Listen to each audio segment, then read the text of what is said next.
नमस्कार, news for nation देख रहे हैं आप और मैं आपके साथ वंदना। अब यूपी में अपराधियों को भी अपने पॉलिटिकल कनेक्शन मजबूत बनाने की जरूरत है।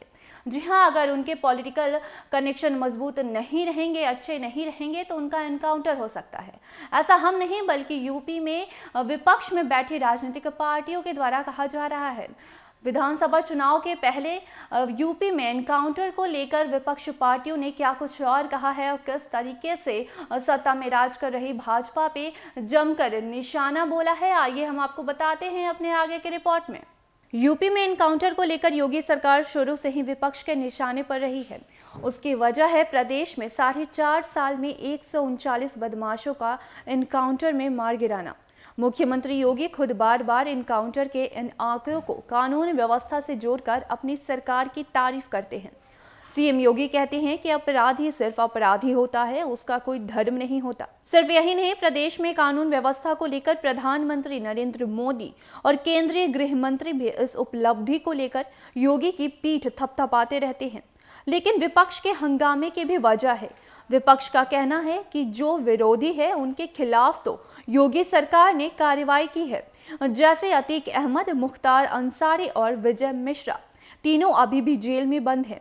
लेकिन जिन माफियाओं की राजनीतिक पैठ है या सत्ता के करीब हैं, उनके खिलाफ कार्रवाई क्यों नहीं होती है? जिनका पॉलिटिकल कनेक्शन नहीं था उनका एनकाउंटर हो गया, जिसमें विकास दुबे, सूर्यवंश दुबे, बलराज भाटी और अमित उर्फ जथुरा को भी मारा गया। जी हाँ, इतना ही नहीं बल्कि 2020 के जनवरी में 1.5 लाख का इनामी चांद मोहम्मद भी मारा गया।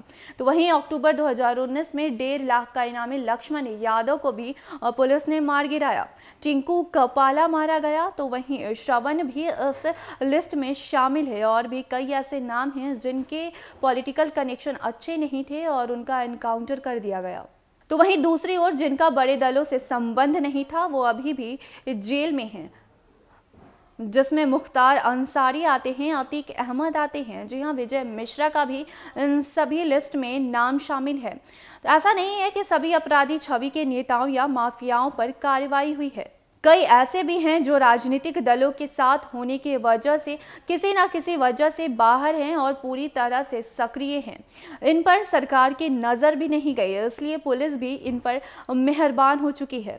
और इन सभी लिस्ट में नाम आता है जितेंद्र सिंह बबलू का, जो कि क्रिमिनल इमेज बताकर भाजपा से तो निकाले गए, लेकिन इन पर अभी कोई भी कार्रवाई नहीं हुई है। ये 4 विधानसभा चुनाव लड़ चुके हैं और वो भी अपने दम पर। जी हाँ, अपने दम पर। अपने भाई को एमएलसी भी इन्होंने बनवा दिया था, भाजपा में शामिल हो गए थे। इसका रीटा बहुगुणा जोशी ने विरोध भी किया तो भाजपा ने जितेंद्र सिंह को निकाल दिया। तो वहीं डीपी यादव भी इस लिस्ट में आते हैं। प्रभाव इतना कि परिवार भी इनका अभी तक जीतता है। तो वहीं धनंजय सिंह, जिन पे गंभीर अपराध हैं फिर भी मिली थी वाई सिक्योरिटी इनको। जी हाँ, इन्होंने 3 चुनाव लड़े हैं और 2 बार इन्होंने जीता भी है। तो वहीं रमाकांत यादव भी इसमें आते हैं, जो कि भाजपा में रहते हुए वाई प्लस सिक्योरिटी इनको मिली थी। ये आजमगढ़ में इतना रसूख है इनका कि फूलपुर सीट से कभी नहीं हारे। बेटा लड़ा, वो भी आखिर चुनाव जीत गया। तो अगर हम इंद्र प्रताप तिवारी की बात करें तो चुनाव हारने के बावजूद भी विधायक से ज्यादा रुतबा इनका रहा है। जी हाँ, इन्होंने भी विधानसभा गोसाईगंज सीट से चुनाव 3 बार लड़े हैं और 1 बार जीत भी हासिल की। तो वहीं चर्चा रहती है कि विधायक मंत्री 4 गाड़ियों से चलते हैं तो खब्बू 12 से 15 गाड़ियों से कम चलते ही नहीं है। चुनाव से पहले खब्बू तिवारी की विधानसभा सदस्यता निरस्त कर दी गई, फ्रॉड केस में दोषी भी पाए गए।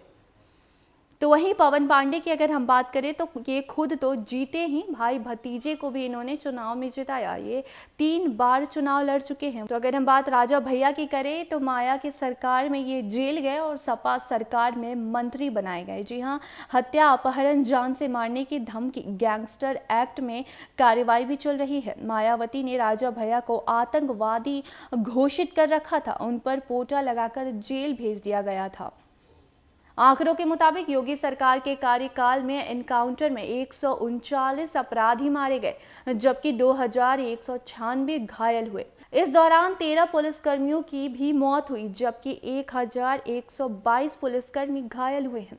आंकड़ों के मुताबिक योगी सरकार के कार्यकाल में एनकाउंटर में 139 अपराधी मारे गए, जबकि 2196 घायल हुए। इस दौरान 13 पुलिसकर्मियों की भी मौत हुई, जबकि 1122 पुलिसकर्मी घायल हुए हैं।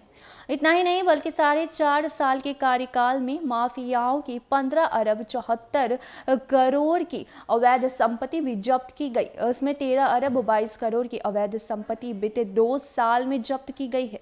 तो कुछ इस तरीके से यूपी के विपक्ष पार्टियों के द्वारा योगी सरकार पे तंज कसा गया है। जी हाँ, कहा गया है कि ये योगी राज है, जहां जिनका पॉलिटिकल कनेक्शन नहीं उनका इनकाउंटर हो जाता है, और जो निर्दलीय होते हैं उनकी गिरफ्तारी होती है। और साथ ही अगर किसी का पॉलिटिकल कनेक्शन बहुत ही ज़्यादा मजबूत होता है, वो अभी भी मौज में घूम रहे हैं। वो अपराध करने के बावजूद भी आज खुलेआम गुंडागर्दी करते हुए भी देखते हैं, ऐसा विपक्षों का कहना है। तो फिलहाल के लिए इतना ही। देखते रहे न्यूज़ फॉर नेशन। धन्यवाद।